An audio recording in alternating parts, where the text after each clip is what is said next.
Assalamualaikum warahmatullahi wabarakatuh, sahabat, teman-teman, dan generasi penerus bangsa. Jumpa lagi dalam acara saya, Cerita Hati Mengasah Spiritualitas. Kali ini saya akan membahas tentang Bung Hatta. Sini saya punya buku Bung Hatta untuk negeriku. Ada 3 jilid ya. Ini menceritakan, ini autobiografi ya. Jadi ditulis langsung oleh Bung Hatta sehingga sangat otentik ya.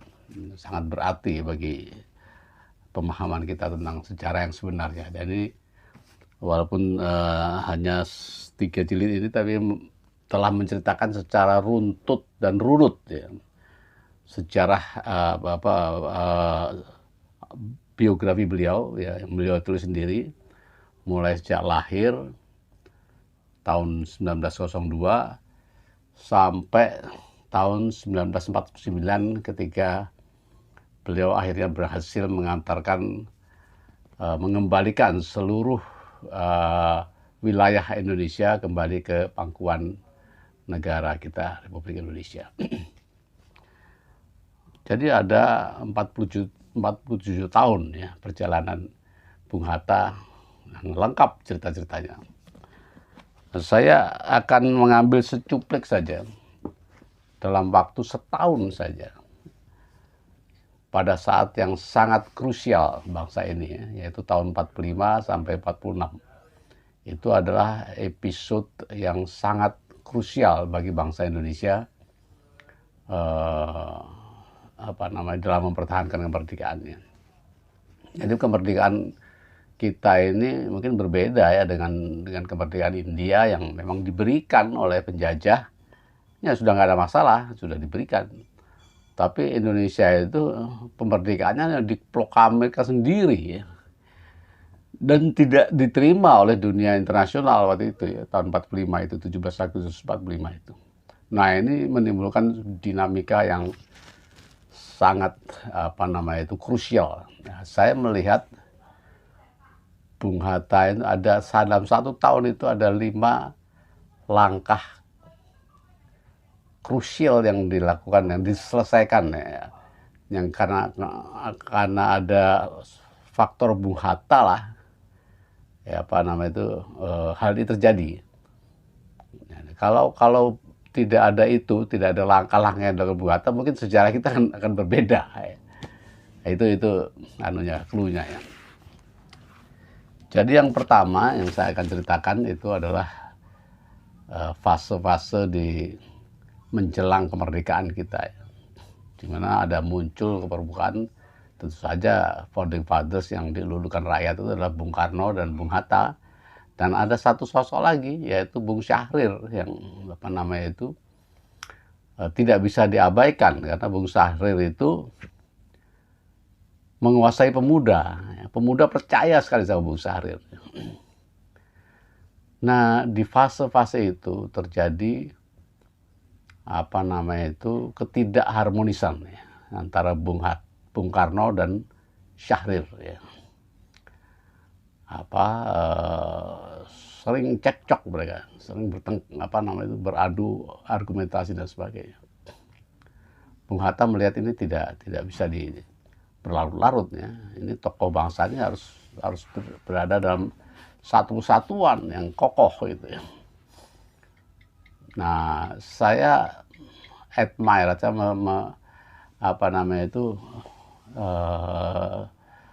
sangat menghargai film Soekarno ya, yang digarap oleh Hanung Bramantyo ya. Saya salut dengan tim risetnya barangkali ya. Walaupun itu tentang Soekarno, tetapi peran Syahrir sangat terlihat ya, sangat cukup menonjol. Antara lain itu tadi, bagaimana Bung Hatta itu bisa mendamaikan Soekarno dan Syahrir ya. Ini luar biasa dan ini pengaruhnya besar sekali. Jadi dalam film itu ya, Bung Hatta berkata kepada Bung Karno, karena Bung Karno marah sekali dan sangat tidak bisa terima kehadiran Bung Syahrir. Bung keliru menilai Syahrir, ya, kata Bung Hatta. Syahrir itu mengakui Bung karena Syahrir mengakui bahwa Bung dicintai rakyat, sedang dia tidak. Rakyat tidak tahu Syahrir, rakyat taunya Bung Karno, dan itu Syahrir sadar. Itu kata-kata Hatta kepada Bung Karno. Kemudian Bung Hatta menemui Syahrir yang juga marah-marah tentang Bung Karno, itu narsis katanya, gila hormat dan sebagainya. Bung Hatta bilang begini, Bung keliru menilai Bung Karno. Bung Karno itu mencintai rakyatnya, camkan itu. Jadi atas inisiatif atau atas upaya Bung Hatta, maka ketiga sosok ini tetap kokoh dan solid sebagai tokoh bangsa, ya. Nah, kita bandingkan aja dengan India, ya. Sehebat dan seterkenal dan jiwa besarnya Mahatma Gandhi tidak bisa mempersatukan Nehru dengan Ali Jinnah, kan, Muhammad Ali Jinnah, sehingga terpaksa India harus pecah, ya, jadi India dan Pakistan. Memang perbedaannya sangat prinsipil, ya, perbedaan ideologis, ya. Sedangkan di antara Bung Karno dan Syahrir sebenarnya tidak ada perbedaan ideologis. Tapi ini prestasi yang kalau bukan Bung Hatta mungkin susah, ya. Itu yang pertama. Yang kedua adalah ketika diproklamirkan kemerdekaan kita, pada hari berikutnya akan ditetapkan pondasi bangsa ini, ya, Pancasila yang kita kenal dengan Piagam Jakarta, ya. Waktu itu ada usulan bahwa kata-katanya ada ketuhanan yang Maha Esa dengan kewajiban menjalankan syariat agama Islam bagi pemeluk-pemeluknya. Nah, ini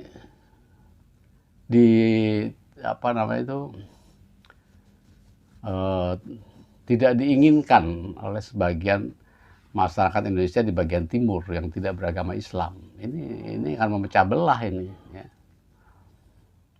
Nah, Bung Hatta juga saya kira memiliki keyakinan yang sama. Akhirnya Bung Hatta mengajak berunding pada tokoh-tokoh Islam yang ada pada saat itu, ya, untuk menghilangkan kata-kata itu, ya. Jadi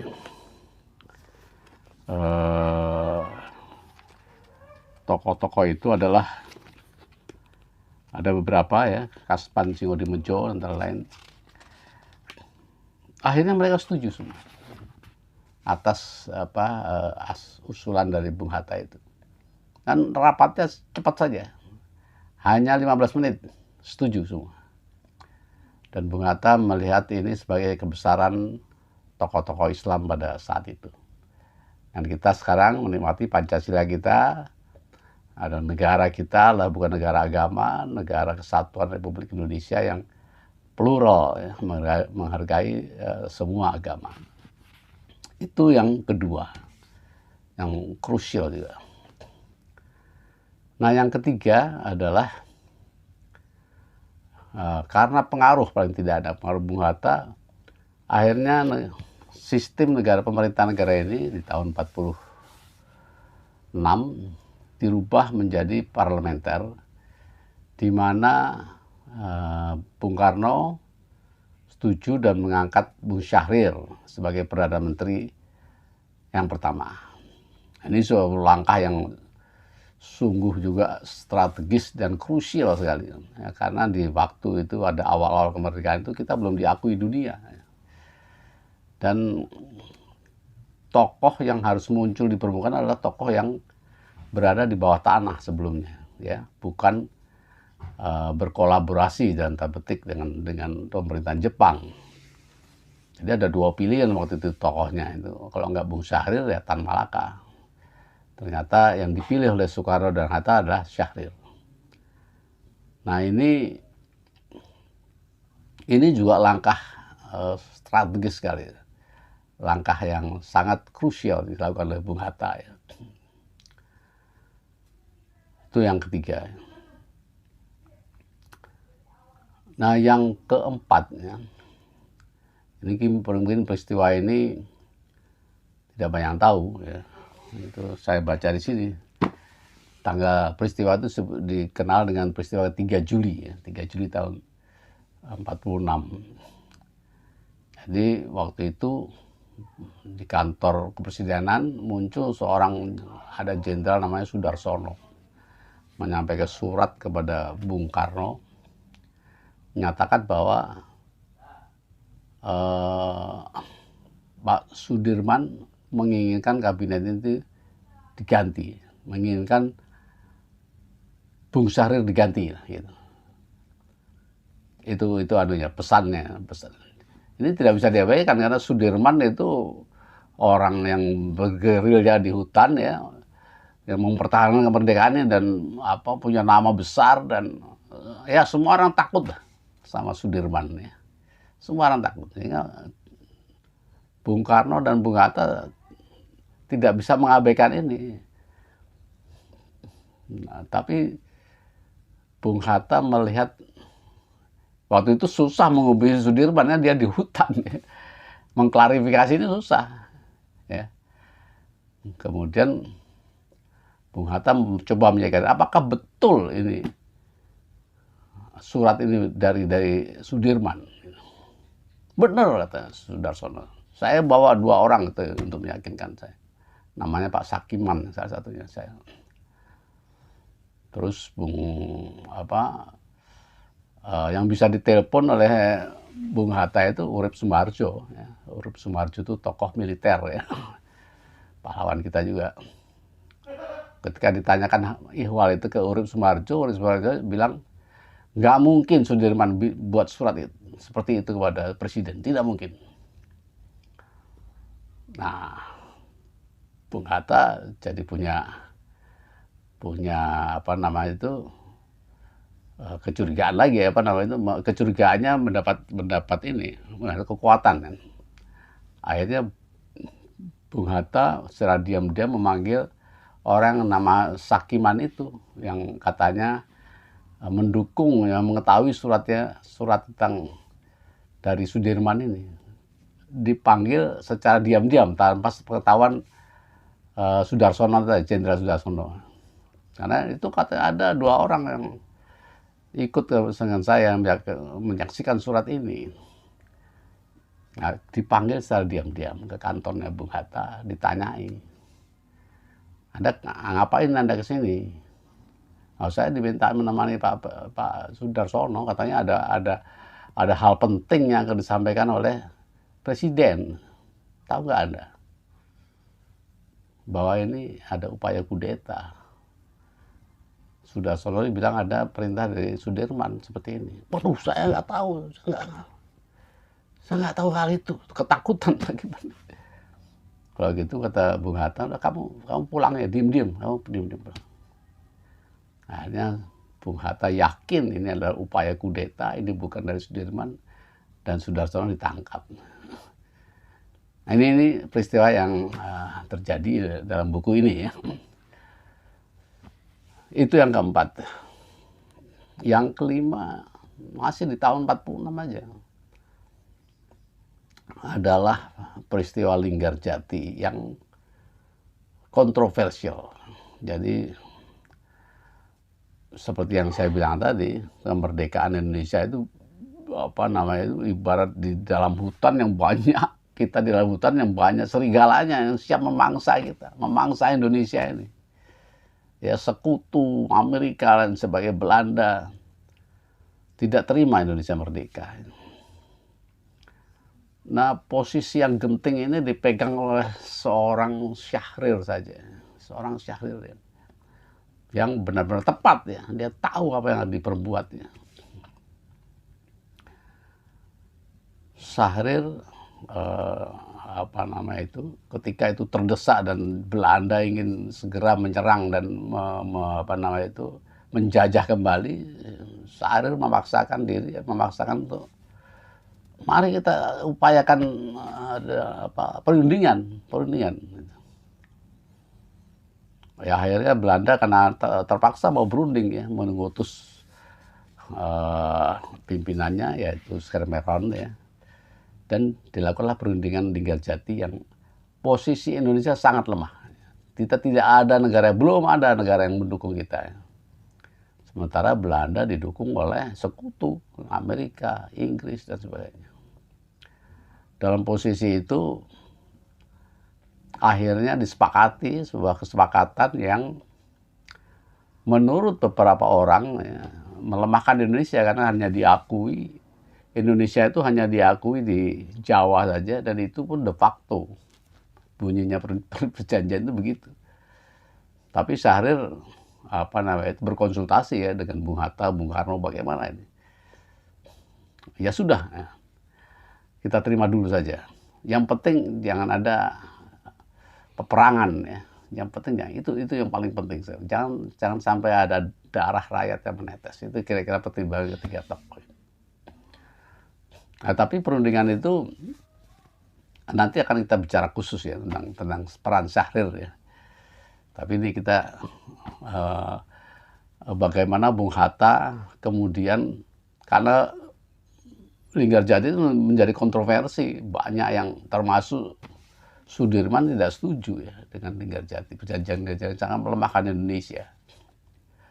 Tapi di sini kita lihat ya, Bung Hatta membela ya, berada di belakang Syahrir dalam kongres di KNIP itu, dan supaya kita terima Linggarjati ini ya. Itu Bung Hatta bersuara keras sekali sehingga nggak ada yang berani menentang. Hebatnya Bung Hatta itu, karena dia yakin betul ini harus dilalui. Ini jalan diplomasi awal, bukan akhir, ini baru awal. Sudah bagus seperti itu.